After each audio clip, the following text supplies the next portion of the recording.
Yeah, thank you very much. Thank you for joining to this session. Um, my name is Yigit. I'm part of the DESC developer team, and I will present to you about our Stellarator equilibrium and optimization code. So let's first start with magnetic confinement fusion devices. We have tokamaks.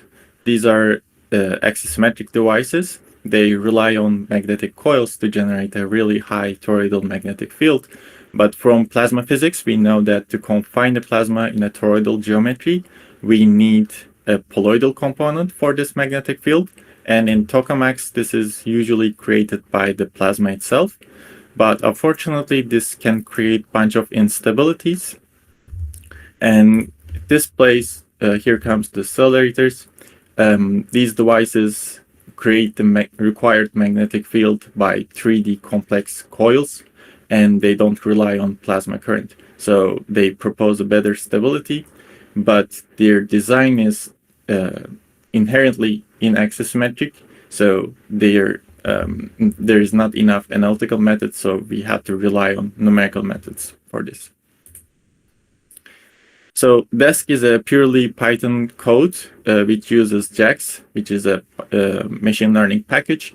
This gives us the ability to automatically differentiate for fast optimization, and we can also use just-in-time compilation, and it makes it extremely fast, almost as fast as compiled languages for repetitive calculations. And we can use DESC with CPUs and GPUs without needing to change our code. And DESC is both an equilibrium code and an optimization code. So compared to SimSopt or StelOpt, which are optimization codes, which require VMAC, which is an equilibrium code, DESC bundles these together, so you don't need to call external codes for this. And for the plasma model, we are assuming nested flux surfaces as most of the equilibrium codes in Stellarator community. And we are using a pseudo-spectral in all 3 dimensions, and this gives us an exponential convergence. And we have a bunch of different numerical optimization methods implemented in DESC, both SciPy wrappers, and we also have our own implementations using JAX. So for the design principle, we try to make DESC as simple as possible for the users. So we have an open source GitHub repository, and we try to well document this as possible. We have a bunch of tutorials, and whenever we add a new functionality to code, we are using continuous integration to test it regularly, and we have over 95% test coverage. And it's since it's in Python, it's pretty easy to install. And another design principle is to have a modular and flexible code such that we are using objects. For example, on the right, you can see a simple problem setup where we are solving the fixed boundary equilibrium. We have this equilibrium object. You can give some initial guess or some resolutions, and then we have some objectives and some constraints. And you can choose the optimizer method in DESC. If I remember correctly, there are more than 20 different optimizers implemented. And then by calling the solve method of the equilibrium, or there's an optimize method too, you can solve or optimize the equilibrium given these objectives and constraints. So this is the brief outline of my talk. I will first start with solving the equilibrium. So for the equilibrium, we are using the ideal MHD static equilibrium model. This gives us 3 partial differential equations. And even though this is the simplest plasma model out there, experiments have shown that it still has some predictive capability. So for the plasma, we need to find the magnetic field. To make it a bit more simpler, we will assume that we have nested flux surfaces. So what is a flux surface? If you follow a magnetic field line, you see that those are generally they generally create a toroidal surface. And this is not usually the case that all of them are nested. But for ideal stellarator design, we want them to be nested, and we don't want to have chaotic regions. So if you assume this nested flux surface, there is a beautiful relation between the plasma flux surface shapes and the magnetic field. And here is the poloidal stream function. And the rest of the terms are either plasma properties, given profiles, pressure profile or current profile, or the geometric properties of the flux surface shapes. So we can transform solving the equilibrium into a shape optimization problem. And since we want to find the shapes, we need to be able to parameterize them. So to do so, we are using a Fourier-Zernicke spectral basis. Here we have the Fourier terms and Zernicke polynomials. And our aim during the optimization is to find the spectral coefficients that minimize certain objective. And for those of you who are not familiar with the Zernicke polynomials, these are a set of orthogonal basis functions that are defined on a unit circle. So we are defining the Poincare cross-section with the Zernicke polynomials.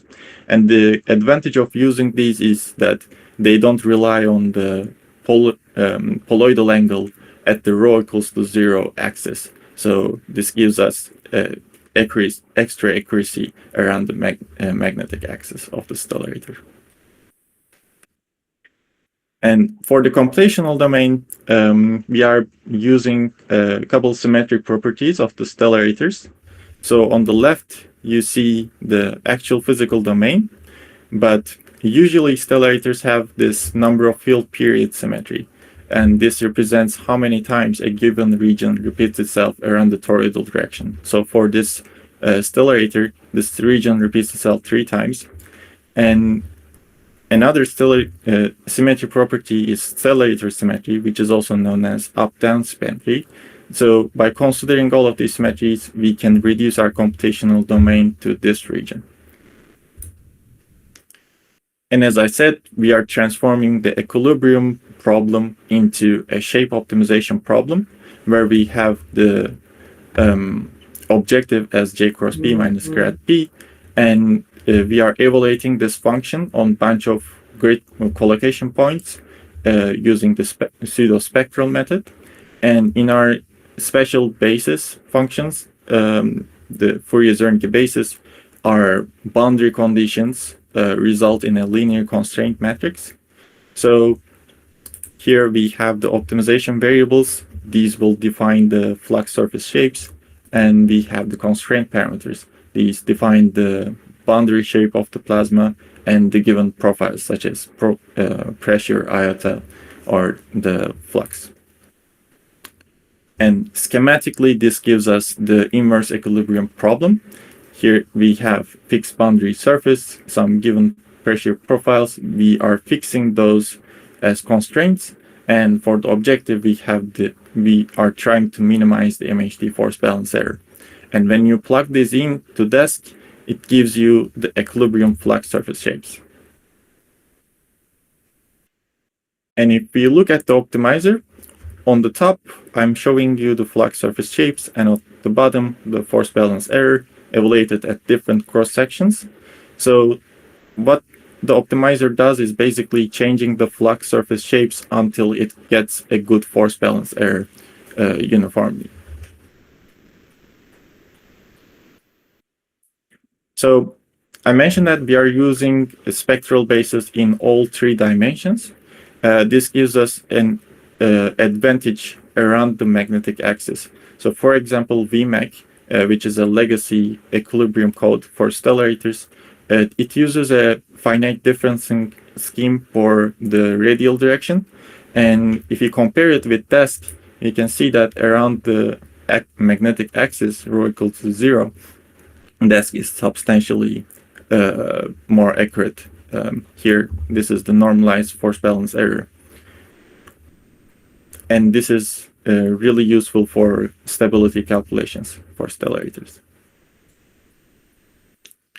And another advantage of having a spectral basis for the radial direction is that we can use near axis expansion as our constraint.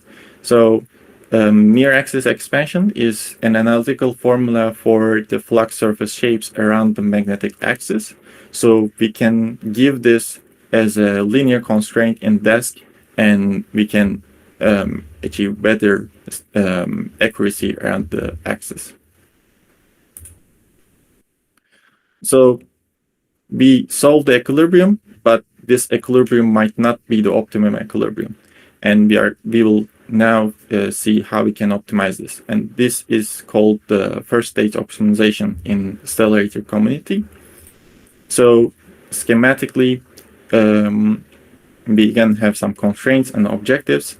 And for optimization, we still want to have an equilibrium. So our ideal MHD force balance will be the constraint, and we will fix some of the boundary modes, not all of them, and we might optionally fix some profiles. And for the objectives, we can add some quasi-symmetry or stability or other plasma metrics or some geometric properties. And DESC will give us optimized equilibrium. So this is the optimization problem setup. Here we have the objective function. It might be a combination of different physics proxies, and we have the nonlinear constraint. And the optimizer is changing the boundary shape or the profiles of the stellarator to achieve better result. And when an important point to note about is when you are changing the boundary, you are basically changing the equilibrium. So this X part of the state vector is also changing. And in DESC, we can optimize for a bunch of different objectives. For example, homogeneous fields. These are extremely important for particle confinement. These minimize the radial flux of the particles, and it increases the confinement. So in DESC, we can optimize for different types of homogeneous fields. Either it can be quasi-symmetry or general homogeneity. And here I'm showing you an example for quasi-helical symmetry optimization.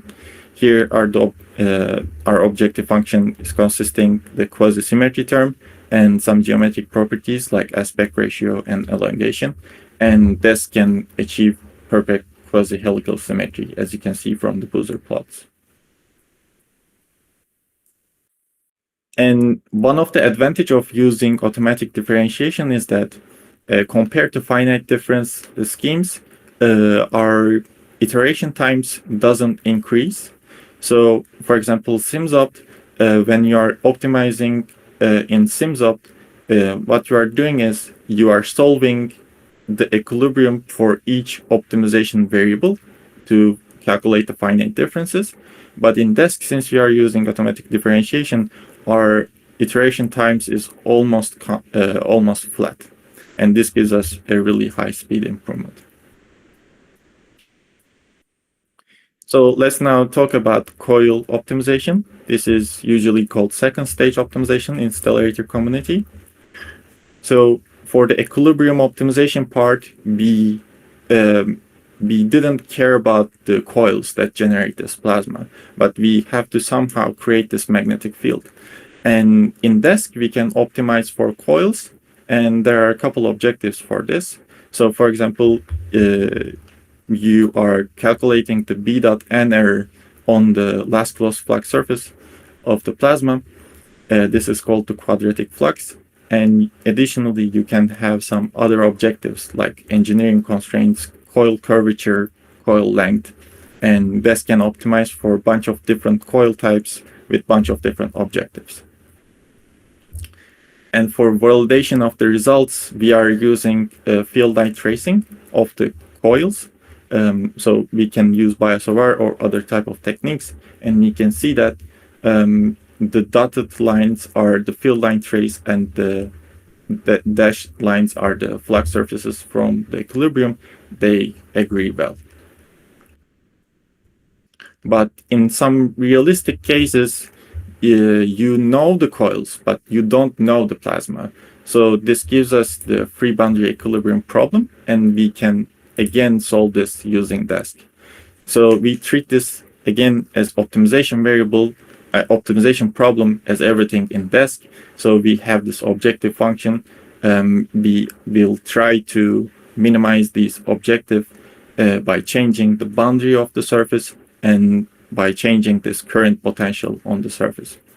This requires a bunch of singular integrals, a bunch of singular surface integrals, and we are using a higher order singular integration scheme, which was introduced by Malhotra's 2019 paper, and we can achieve better accuracy compared to VMAC.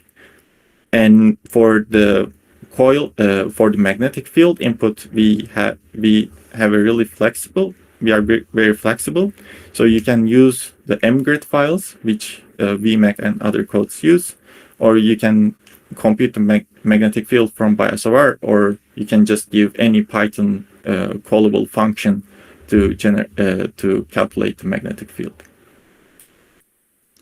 And again, for the validation of the result, we can field line integrate and compare the flux surface shapes. This is for the Landermans and poles quasi-axisymmetric equilibrium, and we can see that it's agreeing well. I would like to talk about some of the external code couplings which we support. So DESC is basically an equilibrium code which doesn't include the plasma current, plasma flows. So for these kind of capabilities, we can couple DESC with GX, which is a turbulence code, and we can optimize, for example, for nonlinear heat flux. And here I'm showing the optimized stellarator, and there's also substantial work on integrating terpsichore to DESC and a bunch of other codes. And to conclude, I would like to talk about some of the recent progress that we are doing. So most of the simulations that I showed you were obtained by one CPU or a GPU. This is on CPU we are multi-threaded, but we couldn't use multiple nodes, and this was limiting our optimization problems in memory on GPUs. So for example, A100s have only 100 gigabytes. So we recently worked on using MPI for DESC to distribute the objective functions to different GPUs, and these GPUs will calculate the objective value and their derivatives and do the optimization by this. And this will give us a substantial memory increase and probably reduce the computation times. And thank you for listening. If you have any questions, I can take them now. That was really nice. Thank you, Yi. So there's a couple of questions in the chat already. So I'll start with Remy's. You did show a comparison with VMAC, but he's also asking how it compares to the more recent VMAC ++. Is that something you've looked at yet, or do you expect similar results? If you could comment on that. So there is in the other session, I think there is VMAC ++ presentation right now. I was in their presentation last week, and they said that they try to preserve all of the numerics of VMAC. So they didn't solve the bugs, or they didn't include any numerical methods. So I would be surprised if there is a different approach. But so here I'm showing the VMAC solution with MN resolution of 20, but VMAC can solve thousands of flux surfaces, and for some cases the difference might not be that drastic, but it increases the computational time. So it's a trade-off. With DESC, using a spectral method, we can achieve this with lower resolutions. Thank you. And the other question we have is from Matty. So he's asking, how is the normalized force balance error obtained? Do you need some reference equilibrium to compare against? So I don't think I have any examples here, but basically it's the same as VMAC.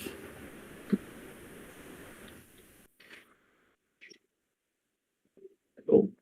And well, I'm seeing if anybody else is going to put any questions in the chat. I will quickly ask one myself. So you talked about coupling with other codes and I'm not so familiar with the Stellarator world. Are there many sort of common formats or standard formats that are used for Stellarator data, or is it similar to the tokamak world where there's a sort of more of a dire need for standardization on data?